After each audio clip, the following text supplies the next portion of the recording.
Good morning dear students.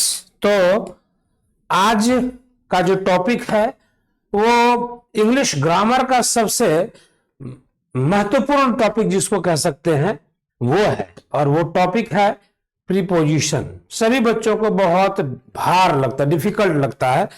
तो बहुत अध्ययन करने के बाद हमें पता चला है कि बिहार बोर्ड में जो बच्चे पढ़ रहे हैं उनको प्रीपोजिशन को वो टच नहीं कर पाते हैं। इसके पीछे का कुछ रीजन है और हम उसको स्टडी किए जब गौर से, तो हम देखे कि अगर कुछ चीजों को बता दिया जाए बच्चों को तो वो बहुत अच्छे से उसको डील करते हैं और बार बार वो एग्जाम में पूछा जाता है। इसीलिए हम आपके लिए प्रीपोजिशन नहीं बल्कि प्रीपोजिशनल वर्ड्स लेकर के आए हैं, ठीक है, कि उसके बाद उसका प्रयोग होगा ही होगा। और ये केवल बिहार बोर्ड का जो पैटर्न है उसके आधार पर हम तैयार किए हैं, ठीक है, कि किस तरह से आप उसको देखेंगे प्रीपोजिशनल वर्ड को। तो हम लोग बच्चों इसको स्टडी करते हैं, तैयार करते हैं इसको, ठीक है। तो देखिए, तो सबसे पहले प्रीपोजिशन के बारे में जानना जरूरी है कि प्रीपोजिशन होता क्या है ना। प्रीपोजिशन क्या होता है, इसका क्या महत्व है इंग्लिश ग्रामर में, 2 मिनट ये बता देंगे ना तो फिर आपको दिक्कत किसी प्रकार की नहीं होगी। तो इसका आंसर, इसको आप परिभाषा कैसे लिखेंगे, इसका परिभाषा क्या होगा कि ए प्रीपोजिशन है ना, क्या लिखेंगे, preposition is a word placed before noun और प्रोनाउन, प्लेस्ड बिफोर नाउन और प्रोनाउन टू शो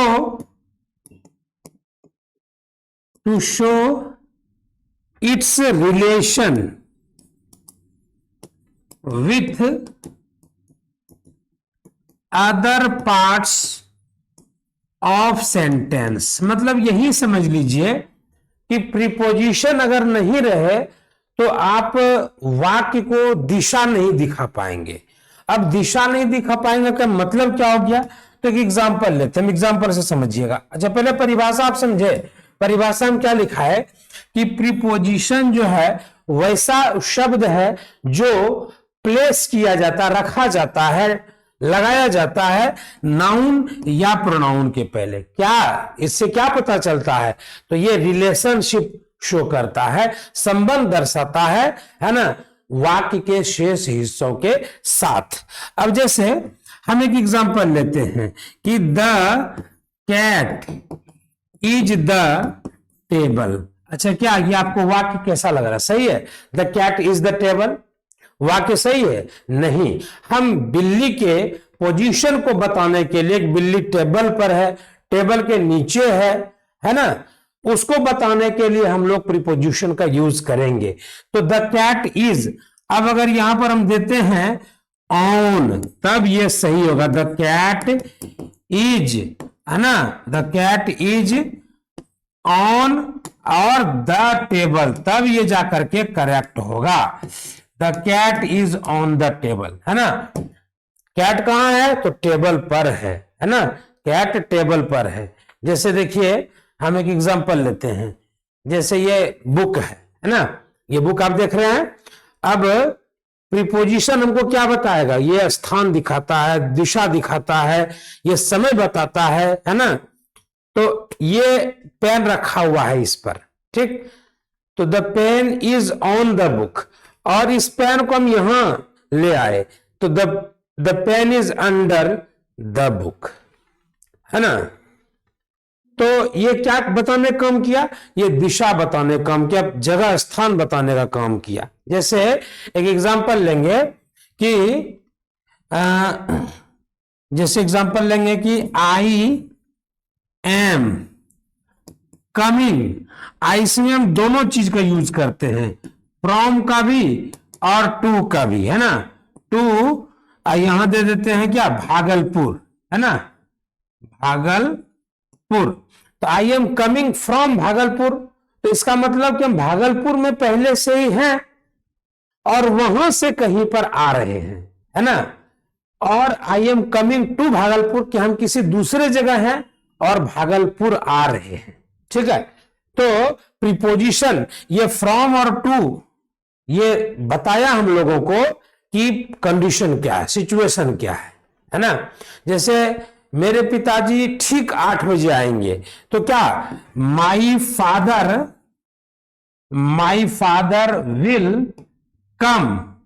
अब ठीक 8 बजे आएंगे, कम 8 o'clock, क्या ये सही रहेगा? नहीं सही रहेगा। जब इसमें एट लगाएंगे, एट प्रीपोजिशन हमको बता रहा है कि टाइम एग्जैक्ट है 8 बजे का, तो इसी को प्रीपोजिशन कहते हैं। तो हम बहुत शॉर्ट में बताए, क्योंकि हम आज प्रीपोजिशन नहीं प्रीपोजिशनल वर्ड बताने जा रहे हैं।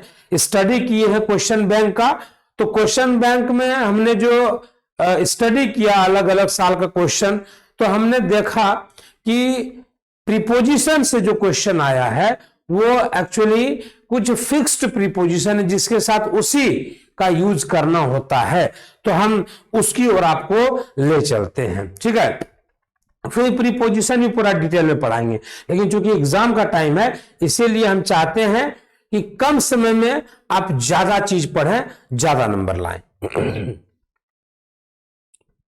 देखिए, एक वर्ड है, एक प्रीपोजिशन है, वो प्रीपोजिशन क्या है पता है? वो प्रीपोजिशन है अबाउट। ठीक है, अबाउट है। अब अबाउट का जो प्रयोग है, अबाउट का मतलब होता है क्या जानते हैं? अबाउट का मतलब होता है के बारे में, है ना, के आसपास भी अर्थ होता है इसका। ठीक है, के आसपास, के बारे में, ठीक है, के लगभग के भी अर्थ में होता है। अबाउट मतलब के लगभग, है ना। तो 3 वर्ड आप याद रखिएगा, वरी, कंप्लेन और रीड। ठीक है, तो अक्सर आपको इन तीनों वर्ड के बाद अबाउट का प्रयोग करना होता है, अबाउट प्रीपोजिशन का प्रयोग करना होता है अक्सर, है ना। तो ही worries about the future.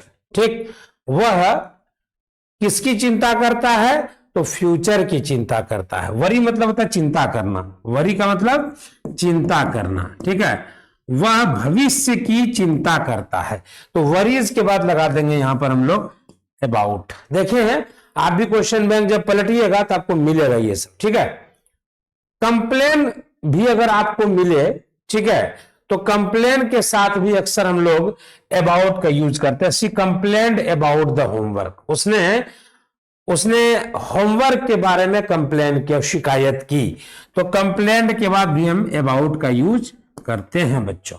Next है I read about the flooding in the city. मैंने शहर में जो बाढ़ आई उसके बारे में पढ़ा या जानकारी इकट्ठा किया, तो अबाउट जो है रीड के बाद भी अबाउट लगता है। ठीक है, तो ये 90% चांस है कि ये तीनों वर्ड के बाद हम लोग अबाउट का ही प्रयोग करते हैं। कुछ चुनिंदा शब्द को ही हमने लिए जो बार बार पूछे जाते हैं और जो लगभग कंफर्म ही है। लगभग इसलिए हम यूज कर रहे हैं शब्द का क्योंकि कुछ विशेष परिस्थिति में कुछ अलग भी लग जाता है, लेकिन बिहार बोर्ड जो है उतना डिफिकल्टी लेवल नहीं इंक्रीज करता है, इसीलिए हम बोल रहे हैं कि ये कंपटीशन लेवल में नहीं बिहार बोर्ड क्वेश्चन पूछता जो कि आपको बहुत डिफिकल्ट देगा। इसीलिए ये सब जो है ना आपका काम बहुत अच्छे तरीके से आ जाएगा, सिर्फ ध्यान से देखिएगा वीडियोस को।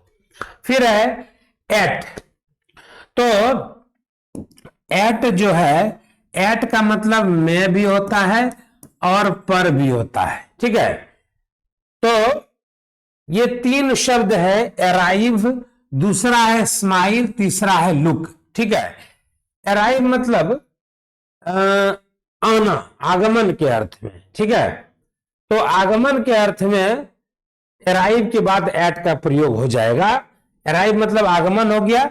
ही arrived at the airport 2 hours early, मतलब वह एयरपोर्ट पर 2 घंटे पहले ही आ गया। तो अराइव्ड के साथ क्या लगा? एट लगा। कोई दिक्कत इसमें? अराइव के साथ एट लगने में कोई दिक्कत तो नहीं होना चाहिए।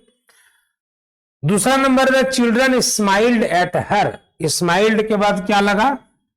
एट लगा। The children smiled at her, बच्चे उस पर मुस्कुराए, है ना। The children smiled at her, कोई दिक्कत तो नहीं। तो स्माइल के बाद क्या लगा?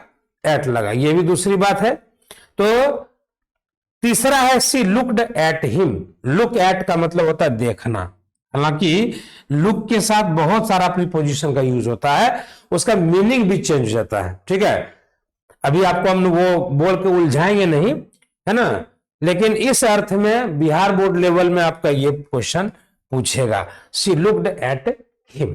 आगे देखते हैं, फ्रॉम। फ्रॉम का मतलब होता है से के अर्थ में होता है, ठीक है ना। फ्रॉम का से का अर्थ होता है, डिफर मतलब अंतर होना, सफर मतलब पीड़ित होना। तो the results differ from my original idea. Result जो है वो डिफर करता है ना। डिफर करता मतलब अंतर है, फ्रॉम माय ओरिजिनल आइडिया मतलब मेरे ओरिजिनल आइडिया से रिजल्ट क्या करता है, तो डिफर करता है। तो डिफर के साथ क्या लग गया, डिफर के साथ लग गया फ्रॉम। क्या लग गया, डिफर के साथ लग गया फ्रॉम। तो the results differ from my original idea. दूसरा है शी सफर्स फ्रॉम डिमेंशिया, है ना, वह सफर कर रही है, पीड़ित है, किससे, तो डिमेंशिया से। तो सफर के साथ from, she is suffering from, she suffers from. तो सफर्स और डिफर के साथ फ्रॉम का यूज हम लोग करेंगे। ये प्रीपोजिशनल वर्ड्स है, ठीक है। फिर है फॉर। फॉर का हालांकि मतलब होता है के लिए। तो अकाउंट मतलब जिम्मेवार, अलाउ मतलब अनुमति प्रदान करना, सर्च मतलब ढूंढना, खोजना। Be sure to account for any discrepancies मतलब हो गया इसका कि किसी भी, है ना, ये किसी को भी इल्जाम लगाने के पहले आप क्या हो, तो मतलब श्योर हो, ठीक है। तो be sure to account for any discrepancies मतलब इसमें अकाउंट के साथ जो है फॉर का प्रयोग किए, जिम्मेदार होना। उसके बाद returned, I returned the transcripts to the interviews to allow for revisions to be made। तो allow के साथ हम लोग क्या लगा दिए, for का प्रयोग कर दिए, याद रखिएगा allow के साथ for का, है ना।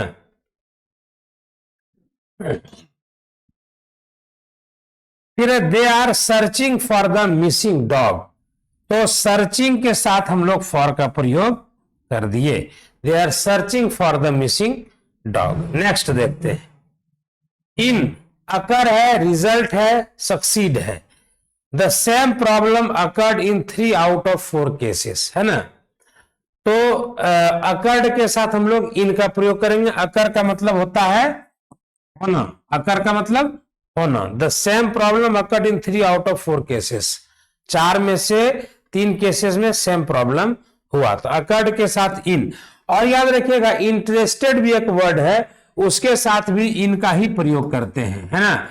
इंटरेस्टेड का मतलब होता है रुचि लेना, तो he is interested in music, ठीक है। अगला है my recruitment strategies resulted in finding 10 participants. तो इसमें रिजल्टेड के साथ भी, है ना, इनका ही प्रयोग करेंगे। फिर she will succeed in completing her degree.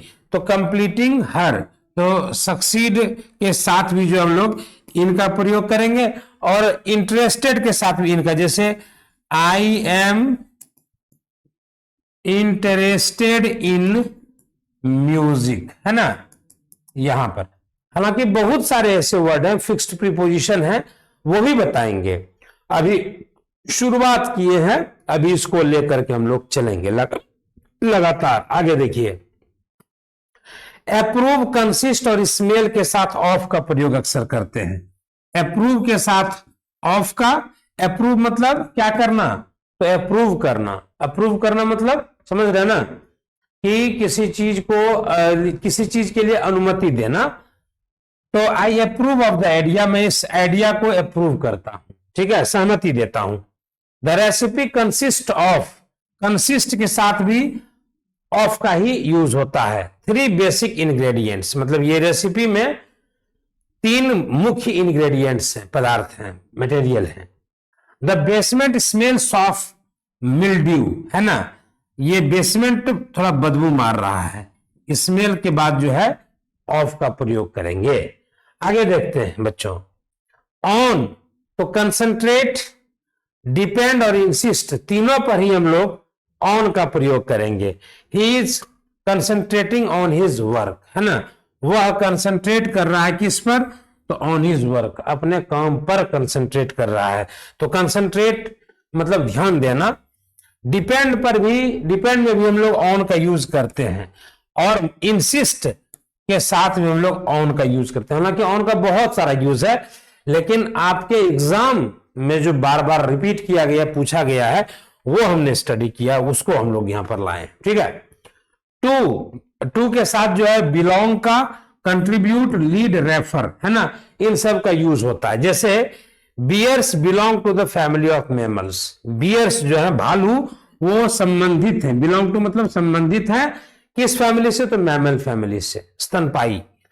फिर है I hope to contribute to the previous research, तो कंट्रीब्यूट के बाद जो है वो टू का प्रयोग होता है। ठीक है, कंट्रीब्यूट टू है।